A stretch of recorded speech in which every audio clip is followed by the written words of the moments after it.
یو بزرګ دی هغه فرمایي چې ما د شپېتو کتابونو مطالعه وکړه او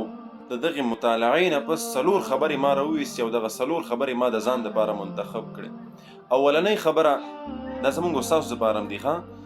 او په دې کې ډېر غټ سبق پروت دی. اولنۍ خبره دا ده وایي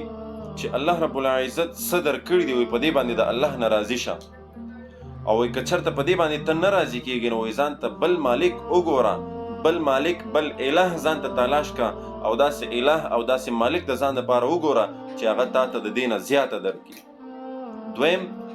وایي د کومو خبرو نه چې الله رب العزت منع فرمایلې ده د هغې نه ځان وساته، که نه نو وایي د دې کائنات د دې دنیا نه وځه بل چېرته لاړ شه.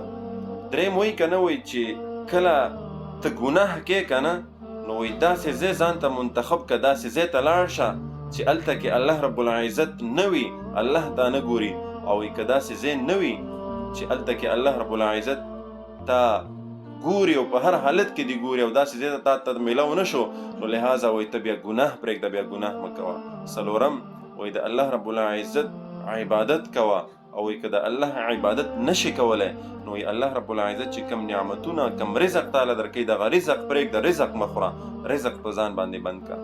دا 4 خبرې دا د 50 کتابونو مطالعې نه پس دا بزرګ فرمایي چې دا ما د خپل ځان دپاره منتخب کړي. خو دا یوازې د دې بزرګ دپاره نه، دا زموږ استاسو دپاره هم دي.